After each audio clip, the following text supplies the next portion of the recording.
Hey Oscar fans, Evan Bland here with Abby Barmore. It is after practice number 10. Feels like maybe a winter sort of practice with the snow just spitting a little bit here at Memorial Stadium, but it was a spring practice today. We heard from Mike Dawson, the special teams coordinator and outside linebackers coach, along with Travis Fisher, the defensive backs coach, a couple players as well.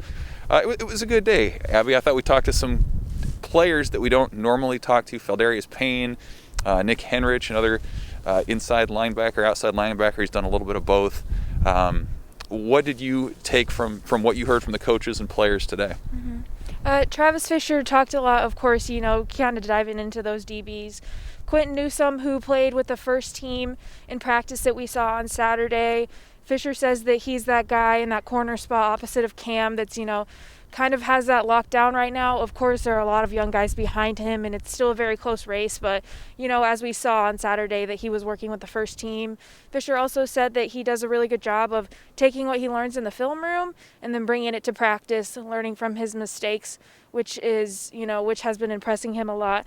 And then he also talked about Noah Pulla-Gates, how he is in that, kind of that same position that Miles Farmer was last season.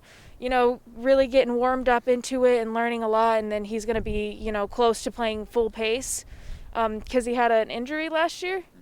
Yeah, so, and then he's also, Fisher's really pouring into Pulla-Gates because he sees that potential in him, like we got to see with Farmer, how he, got a couple of picks last year in the Northwestern game.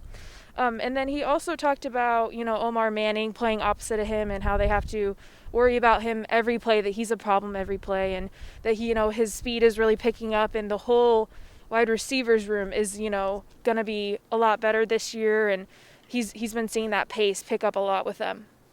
Yeah, Travis Fisher, very complimentary of the receivers. We saw that in the open practice on Saturday. A lot of guys making plays. Omar Manning certainly chief among those. Mike Dawson also with a few positive updates, talked about special teams. They're continuing to work through fundamentals. Connor Culp, the reigning Big Ten kicker of the year, who did not practice on Saturday. Mike Dawson said that's not a big deal, minor thing. Culp should be back here pretty soon. Also very complimentary of Javen Wright, who is behind JoJo Doman as that sort of coverage outside linebacker, the kind of guy that Nebraska feels comfortable with dropping back, bringing up. He's gained some weight. He's taller than he has been. So that's somebody that they like behind Doman, and eventually to be that flexible piece of the defense that Nebraska just quite frankly doesn't have a lot of guys like that. Abby, you were also over with Feldarius Payne a little bit. What stood out to you about the talk with him? Yeah, he talked a lot about how he's, finally has this spring. Last year when he came in, he had a shoulder injury, and then he said that he got COVID. So then that pushed him back, and he actually said that he lost like 10 or 15 pounds during that time of COVID. So they moved him from defensive line to outside linebacker, where he is now. And one of the coaches, Eric Chenander said the other day that, that Payne could really benefit from this spring, and that he's been, working really well out there. And so it was good to hear from Payne. We hadn't heard from him yet, and kind of see how he's adjusting and still trying to learn that outside linebacker spot, but getting a lot better at it since he's had this spring. Yeah, right. Payne came over from junior college, had really no benefit of the nutrition program or the strength program from Nebraska. With the COVID year, they feel like he can be a big improvement. And then I think lastly, it was interesting talking with Chris Kolarvik. He stood up and pronounced his name today. Chris Kolarvik, the inside linebacker transfer from Northern Iowa.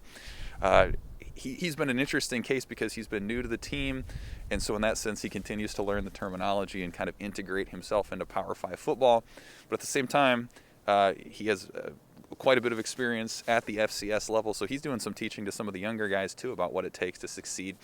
He had some thoughts about his adjustments, saying really for him it's been more about the terminology and getting used to the scheme. Said, yeah, maybe the guys are a little faster, maybe they're a little bit stronger, but he feels like he's settling in pretty well.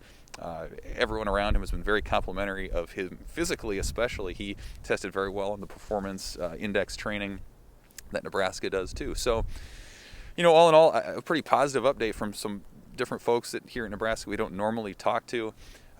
We'll be back on Wednesday with some more coaches, some more players. Looks like that'll be an offensive line day, especially with some other guys that normally don't speak, guys like Matt Sichterman, Brock Banda, who are battling for that guard spot inside. So until then, stay warm, stick with us, and we will see you for practice number 11 on Wednesday. Thanks, Husker fans.